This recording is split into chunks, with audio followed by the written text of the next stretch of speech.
After 27 years of marriage, almost 28, we've learned to laugh our way through the tough times. We've often been asked, what's the secret to the bond that we share? And the answer is simple. We're best friends. We like to say that marriage isn't easy, but it's always worth it. I'm Woody. And I'm Laura, and we want you to come along for season 1 of our podcast, Married to My BFF. It's a fun, upbeat podcast about marriage, family, and everything in between. So stay tuned for our latest episode. We've always been kind of immature. I think she's right. Let's just say when we got married, I was 22, you were 18. He robbed the cradle. She was like, Dad, he's only 17. And he was like, he's got his ZZ Top beard. He can't be 17. Welcome to the very first episode, season 1 of Married to My BFF podcast. Season 1, episode 1. Yes. Thank you so much for tuning in today on whatever platform that you are listening or watching to this. We're so excited to have you.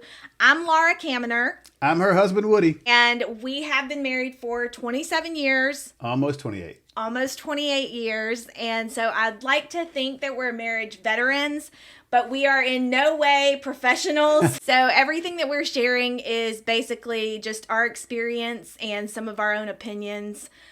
I think the first thing that we need to address is the why. Why what?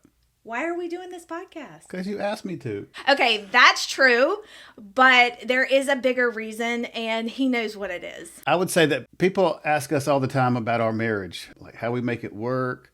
We have a gift in our marriage, that our marriage is, I guess a word would be unique. Oh, I like that word. Thank you. I just thought of that on the fly. And I'd say after many years that I would agree with them. People always say we have a good chemistry, like we have this really unique bond. I think it's true. After looking at other people around us, we have some really amazing friends in our friend group that I feel like have similar marriages, so it doesn't seem that out of the box. But when I get outside of our friend group and meet other people out in the world and kind of see their marriages, they don't always mirror ours. Doesn't make them bad or wrong, but I see that not everybody has what we have. So we're bringing that to you, and we just want to share kind of a little bit today about how we got to where we're at and how we met. I know one of the biggest things people have asked on social media is to share our story, but that's really long. That is long. We need like the Cliff Note version of that. Yeah, it's a journey. So today we just are going to hit a few high points, right? Yes. Okay. I forgot to introduce Daisy. Daisy. This is Daisy, and she's very excited about the podcast, as you can see. Where are we at? We are at how we met. We actually met at church. Yes, we did. And asked him to send me a wife. You did not. You were not looking for a wife. I was not looking for a wife. Woody was 20. You were 20, I think. And when we first met? Yeah. 20, and you were 16. I was 16, which Whoa. We got a lot of flack for that, and I'm not going to say that is like something I would recommend to everybody. But that's just when we met. It was when we met. Right. But we basically started dating then. No, I don't think I liked you at first. Yeah. I was like, no, dog.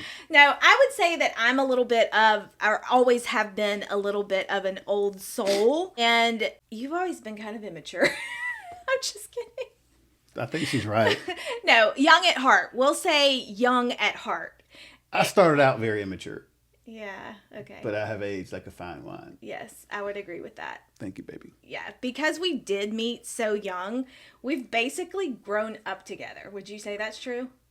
100% true. Yeah. And it's been very helpful. What? Growing up together. Yeah. Like starting out at, let's just say when we got married, I was 22, you were 18. Yeah. And we've been together ever since. And he robbed the cradle. I took the whole nursery. I'm pretty sure that doesn't sound right. Cradle, I just got it all. Oh, okay. I will say that when we first met, I definitely tried not to tell my parents how old he was. Like, I tried to keep that a secret for as long as possible, but obviously eventually She was like, Dad, he's only 17. And he was like, he's got a ZZ Top beard. He can't be 17. Beards weren't in style then. But we met young and we married young, and that's not something that I would recommend for everybody, but I would say that for us it worked, and I have no regrets. No, so I will tell a funny story. When we got married, like my favorite meal has always been like country fried steak, gravy, mashed potatoes, corn, And Laura knew that. And when we first got married, she wanted to make a special dinner for me. Thank you, baby. You're welcome. I did not know how to cook. Let me preface this. Did you say didn't or don't? I did not know how to cook because I had never lived on my own. Like, I was 18, fresh out of the house. So fresh out of the house. I came into this marriage and basically had to learn everything, which I would say I was a natural at, being for sure. a housewife and all the things. But I did have some learning curves.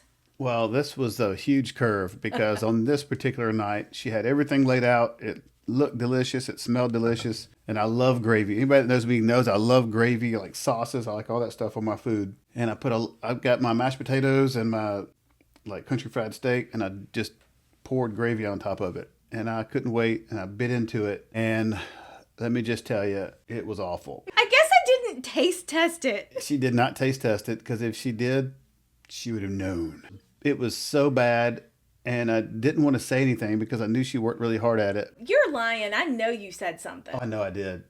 What I said was, I didn't want to say anything because I know she tried, but I had to say something. So he does not hold back. And it was it tasted like a wet cast. You know, the old, what was it, plaster of Paris or something? Yeah. The old cast they used to make. It tasted like that. It kind of looked like that. And it was awful. And then when you ate it, my mouth was sticking together. I was trying to chew. It was just and I was it didn't have any taste. And I was like, what happened? Something's wrong. Something's missing. So we realized that when she made the gravy, I guess she fried the meat first. Yeah. And then she took the remnants of that, which is good. And then she put her flour in there and the grease. Right. And that's it. So normally somebody would think I was going to say milk or something. If you're making gravy, she just make sure you add milk or water to it. She didn't. I got grease and flour. And I don't know how you made it liquidy, but it was... I think I just kept adding more and more grease. kept adding more grease. So that's all I got. I got grease and flour gravy. It was awful. We finally realized what it was, and she probably cried. I think I might have cried too while I was eating it, but we've always laughed about that story because that was the first time she tried to really make me a meal. And for some reason, I thought you fried everything, and I don't know why, because I don't think I grew up eating a ton of fried food, but I just remember every time I would go to cook, I'm like, okay, I'm going to fry this. Fry everything. We're from the South. Yeah, so that's just an example of just how young we were, how young I was, and had a lot of growing up to do, had a lot of learning to do. But, we're learn as we go people. And I think that we dive headfirst into a lot of things, not really knowing exactly how we're going to do it. Sometimes that's the fun part. So I would say that, our marriage kind of started out that way. We just dove in. It's like when you get in the car, you don't know where to go, but you're like, I just want to take a trip. Let's just drive to the mountains or something, and you don't know where you're going. It's kind of fun. Yeah, he loves to fly by the seat of his pants. I'm a little more of a planner. But, I do remember, on our wedding day, I know a lot of times you see in movies or you hear people talk about, having cold feet or, being nervous. I just remember on our wedding day, I was so happy. And, even though I was young and probably had no clue what I was getting into, I knew that I was doing the right thing. So you knew I was the right You've always been the one for me, baby. Yes. Okay, what do you think some of the biggest benefits were to us marrying young? Well, I think we mentioned it earlier about you grow up together. So Yeah. you learn life together. Yeah. You're all, from the time, I guess, you're, a late teenager to an early adult, you are learning things as a couple. You're learning how life works as a couple. You're not doing it by yourself. And she would learn things on her own, and then 10 years later you meet and get married, and you're so grounded in yourself that it's hard You've got two separate lives that you've got to merge together. But for us, we just we're like, okay, we're at elementary school, let's get married. But it really, I think it was beneficial for us. We just learned life together. It wasn't always easy, but it was worth it, and it continues to be. Yeah. And I would say, for as many benefits as there were for us, there were also drawbacks too, For me, yeah. For both of us. It's, just like I was saying, the learning curve, learning to cook, there were financial struggles, obviously, being so young, just, not really understanding the pressures of adulthood. So there were definite drawbacks. And as much as I am a fan of young marriage. It really depends on who we're talking about, because I know that looking at our children, we have 3 grown sons and then 1 daughter at home, and I look at our grown sons and I'm like, when I was your age, I was married and had 3 children. Like, what? They're not married, they don't have kids. And so it definitely is just, that's something that is person specific. Do you say it that way?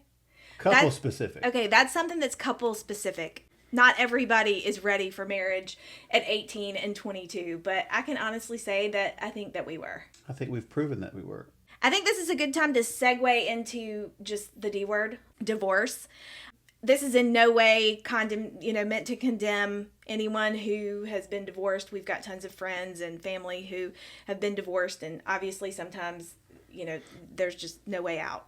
The Bible says that God hates divorce, which is true, but it is there for when someone has hardened their heart. If you're struggling in a marriage and you want to make it work, both parties have to be willing, and we can't control other people, so sometimes we need that out. That's right. So we made a promise when we got married that and I guess everybody does that, but that we promised. That's what a marriage ceremony is. Well, but I think it kind of goes back to people getting married young and being immature. Like at the first sight of trouble or problems, they treat their marriage like they're dating. Yeah. And they can just go, forget that, I'm out of here. Well, we see that on the movies. I mean, I'm talking about real life. I know, but we watch TV, we watch movies, and I think that even on sitcoms, like, that's just kind of become the norm. Yeah. So, when you if you treat your marriage when you're starting out as you're still dating, I think that's just a recipe for disaster. But we have made the promise to each other that we don't ever talk about divorce. Right. We don't joke about it. We don't talk about it. That's never an option. Like, we don't put that on the table. Like, if there's a problem or we're arguing or anything, we don't ever say, I'm going to leave you or I'm going to divorce you. We argue? God, we argue like cats and dogs, man. Do not. I mean, he gets on my nerves for sure, but we don't have knockdown, drag out arguments. As a matter of fact, when we used to, this was just part of the growing up process. This does not happen and hasn't happened in a long time, but early on in our marriage, because we were young and we were immature and had to learn how to deal with struggles and conflict, you used to give the silent treatment all the time. And I did not grow up that way. I think maybe you did, but cannot handle that because I'm a communicator. I'm a talker. I want to talk things out.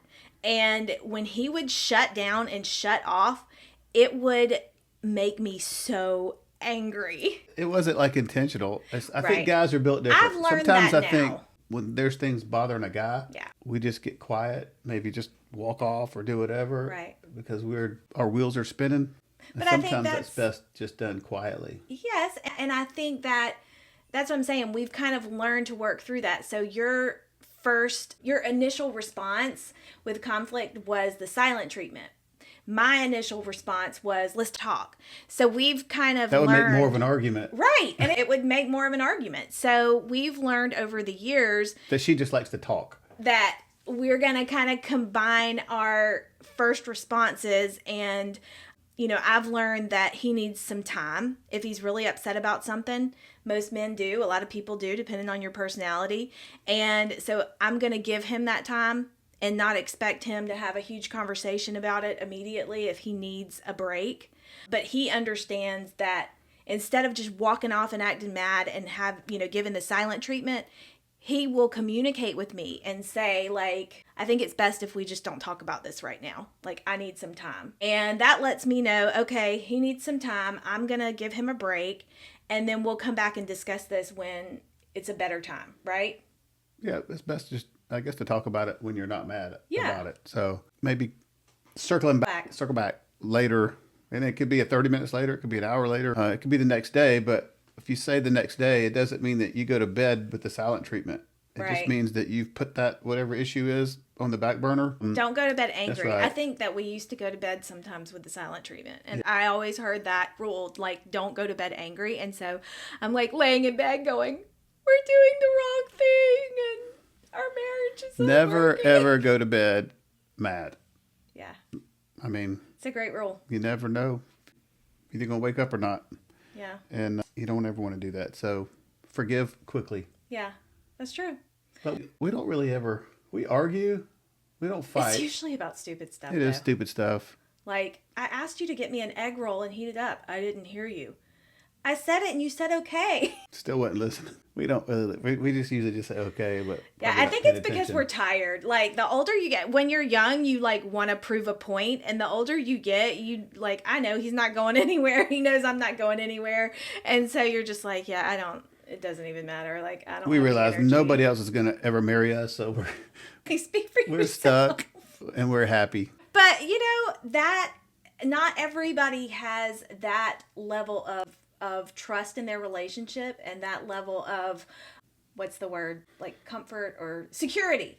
Not everyone has that level of security in their relationship. And if you don't have that security, then, you know, you might still be inclined to fight or give the silent treatment or whatever because you're not sure that it's going to work. And so I think that that's another good point to make, is that we have always made sure that we make the other feel secure. So we have that level of trust, you know, for instance, like cell phones and stuff. I mean, I know his codes, he knows mine. I don't feel like I need to go in his phone, but like if we are working on something and I got to get in his phone, like I'm going to do that. He's going to do that.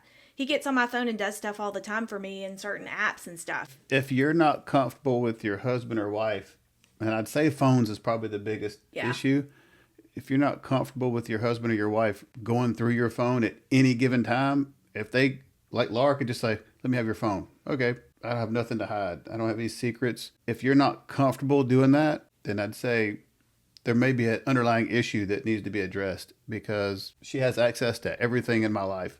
And that's the way it should be. Yeah. I mean, we are, you know, we're a team. We are one, and our goal is to reach whatever goal is we're trying to reach together. And if I am uncomfortable with her looking at my phone or my emails or my pictures or my messages or my whatever those social media messages are, any of that stuff, that may be something that needs to be addressed, because you have to have 100% trust in your marriage. Yeah. So I oversee a lot of his social media just because that's kind And by overseeing it, she does it. He doesn't really post very often.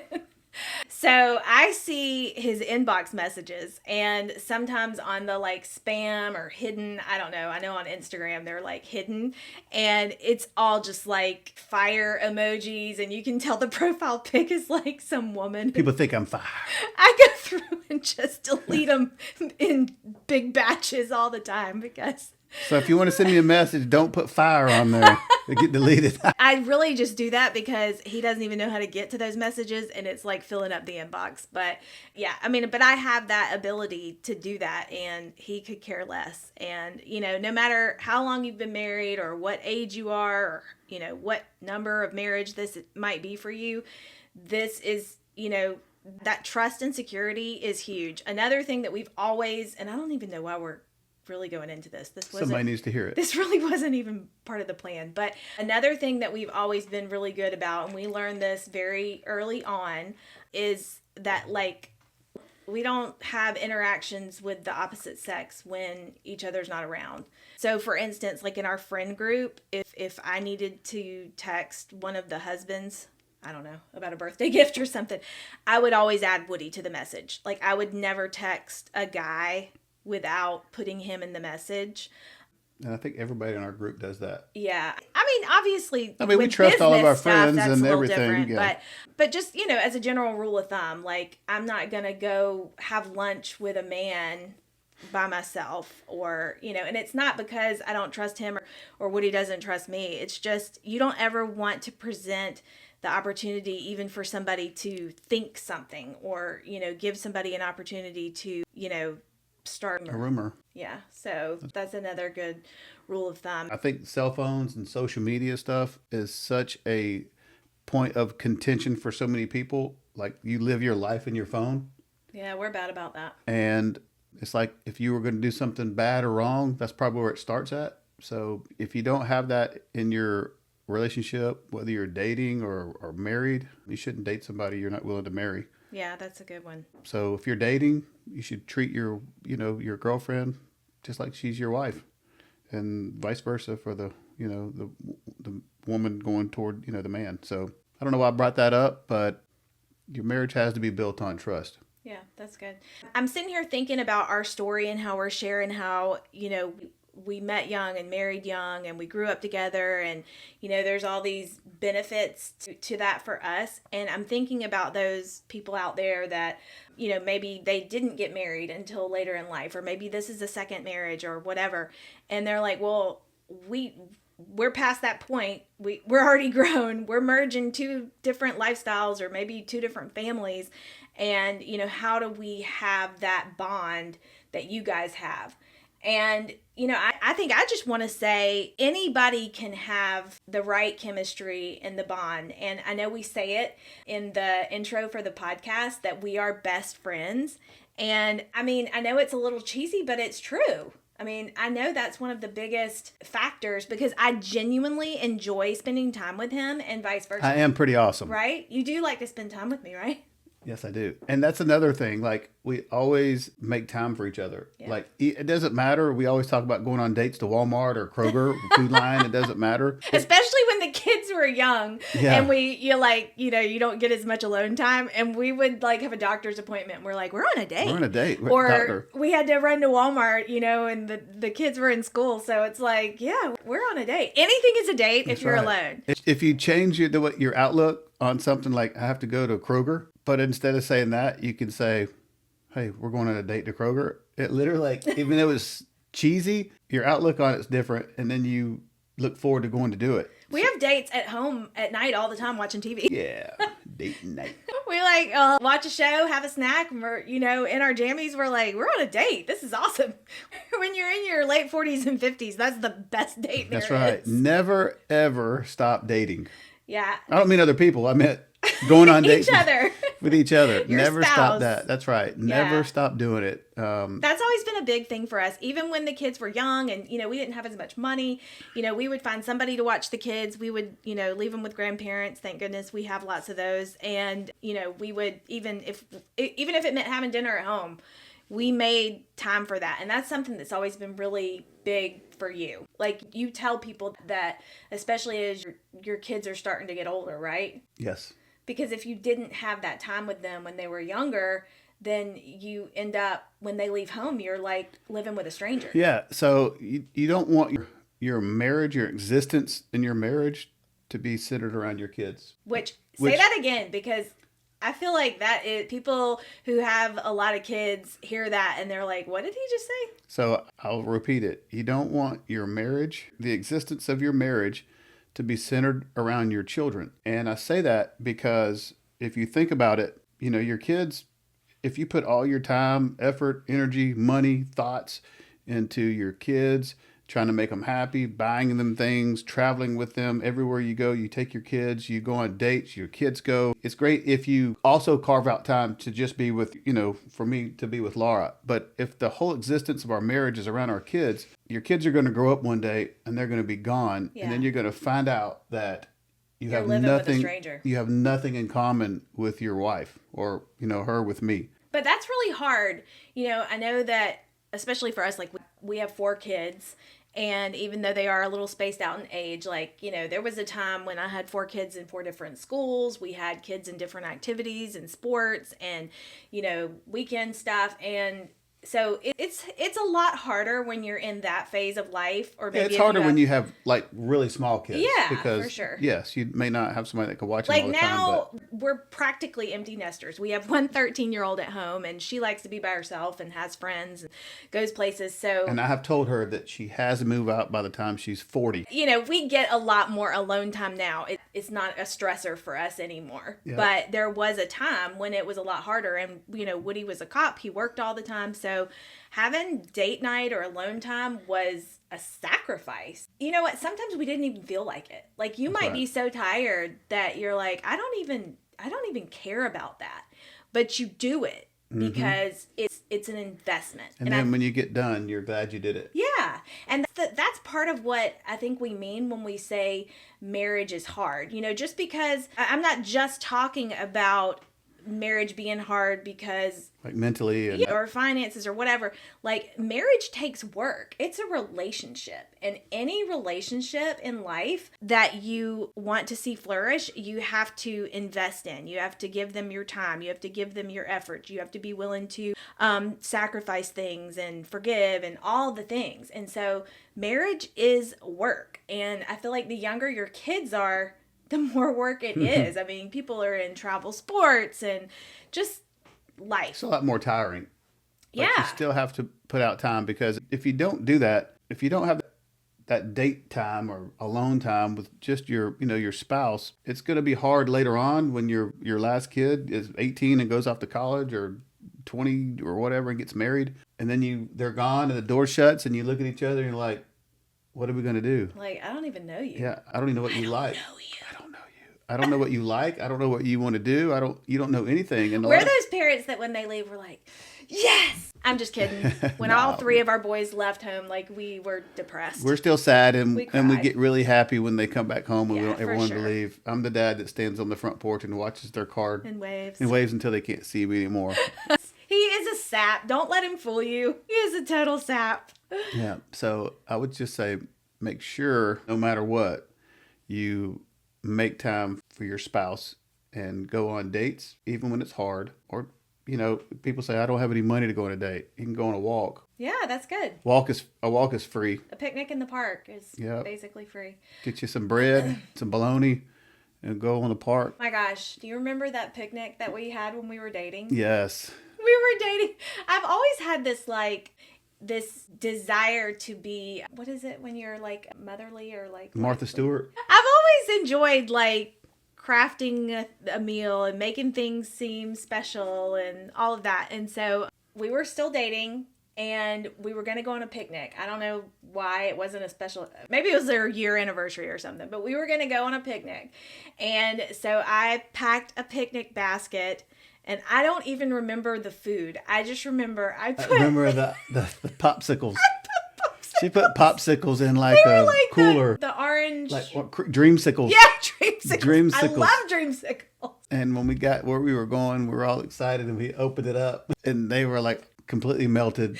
And they had melted Total like signs of immaturity right there. I was 17, I guess. They went through the paper and got everything inside. was Sticky the thought- and nasty. It was the thought that counts. But that was a free date. It was a free day. Where did we go? We went to the Lock and Dam, or not the Lock and Dam, the dam at the top of the lake. Yeah, that's right. Right by the dam. Yeah, that's so funny. So, we have a memory. And that's what we've always said. When things go wrong, when our kids were young and they would tear things up and make messes, and even now when the dog does it and things happen, what do we always say? Laura, clean up this mess. Not that. What? We're making memories. Yeah, we're making memories. Everything we do in our house, we make memories. Yeah, and so, but that's something we had to learn. Like, I think initially we probably would have gotten mad, but then over time, like, I remember one of the kids ran their bike into the garage and smashed the sheetrock, and you were like, making memories. Who taught us making memories? Tanya Matthews. Shout out to Tanya Matthews. Shout out. Because everything that wasn't great that happened, she would always say, Making memories. Making memories. So now, get a scratch on our floor, memory. Broken dish, memory. Yeah. Anything's bad, making a memory. Yeah, because literally you see that scratch and you're like... I remember that memory. Like, 2 days after we moved into our house, we have granite countertops, and I was loading or unloading the dishwasher, and I don't know how it happened, but somehow I hit the corner of the countertop just right with a dish or something heavy, and it took a chunk out of the countertop, which is so crazy. Every time that I see that, you think of that memory. chunk missing, I think about that, and it reminds me of when we first moved in our house, and when the kids were young. And if you can kind of refocus those things to think that way instead of being like, dadgummit, my floors look horrible. You're like, that was when she was a puppy and she made that scratch. Or I remember my kids were little when we moved into this house and we had clothes basket on the floor. And they were one of them got in it and they were pushing each other across the floor in the clothes basket. And of course, to a kid, that's hilarious and fun. But there was literally a track around the couch where they had made that. And yes, we told them to stop. We're not going to let them trash our house. But now I think if I go find that, like that, I'm going to think about when my kids were little, and I'm not going to get mad. I'm going to be like, oh, that's a memory. I remember that. We just try to turn something that's not good into a positive, fun memory. Yeah. For later on, because I promise a year later, 5 years later, whatever, you are not going to care about that mark or that whatever. I think that's proof of how we also have kept humor in the forefront. And that is huge for us. Mostly just me. Well, he's I'm funny. the funny one. And he makes me laugh. And even when we're mad at each other, he usually will make me laugh. And that helps us kind of get over it. But we've always said that sometimes we laugh to keep from crying. And, you know, because you're going to go through hard times in marriage and family and life. And, you know, we've never been one of those people who's like, we couldn't laugh about that. Like, this is a serious moment. Like, we are going to laugh. We were at a funeral a couple of years ago, and I do actually remember what it was. I didn't know what story you were talking about, but I know it now. Someone had like passed gas. I wasn't talking about that. Was that someone you? No, it wasn't me. We could not stop laughing. I remember that. And, you know, it was like a sad, somber moment. And, you know, you want to be respectful, obviously, but we could not stop laughing because of that. And, you know, so sometimes we have to laugh to keep from crying. And you don't have to be a comedian, but keeping humor in the forefront and not being afraid to have fun together is huge. And we do have fun together. We do. We have fun together. I look forward to doing anything. I don't care what it is, whatever we have to go do. I want to make it fun, but I always want to go with you. I want to go with you too. It's not fun to like to go somewhere fun or neat or cool by yourself. Or, you know, I'm always like, let's go here, let's go there, let's do whatever. And I want, like, when I go somewhere and I see something really cool, I want her to see it. Yeah. It's just, to me, that's just how marriage should be. So what would you say that two of like the biggest factors, excuse me.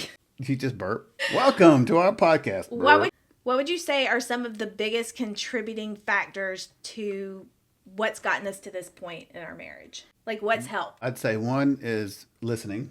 Yes. Which is always hard for me because I want to be the one talking. Oh my gosh, you want to help everyone. I do. I'm a helper. You know, I don't think I knew that about you as much until our kids got older, but as our kids have gotten older, a lot of times grown kids will call their parents to vent. We've learned this. And, you know, I don't mind, but I'm learning that they don't always want you to give them a solution. Sometimes they just need someone to vent to.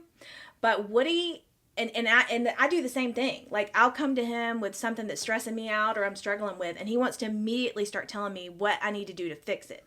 And why wouldn't you want to fix it? Well, sometimes I already know what needs to be done. I just needed to like talk about it.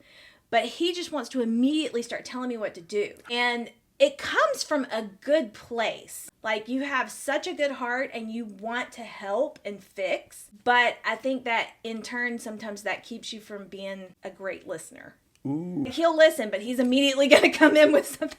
And I feel like I have a little bit of that too, just as a mom. You know, you're also kind of a fixer. But I've learned through parenting our adult kids that sometimes we just need to be a sounding board. Sorry to call you out on the listening thing, but ultimately, listening and communication, I think, have been two of the biggest things that have kind of helped us get to What'd you say? the point that we're at. I definitely think. And it's about 50-50. You have to listen half the time and talk half the time. That can be really hard. Yeah, I know. But People it always can say be that's done. That's why God gave us 2 ears and 1 mouth, so we listen twice as much as we talk. Oh, that's so good. It's deep, isn't it? Yeah. I hope that you have enjoyed this first podcast for season 1 of Married to My BFF. Yay.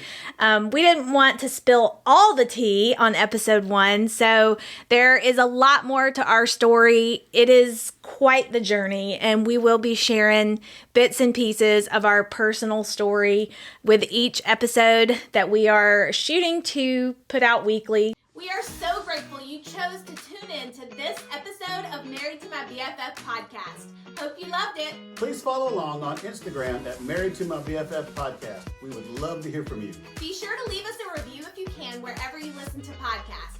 This helps us get our message of hope and humor out to as many listeners as possible. Until next time, remember, marriage isn't easy, but it's always worth it.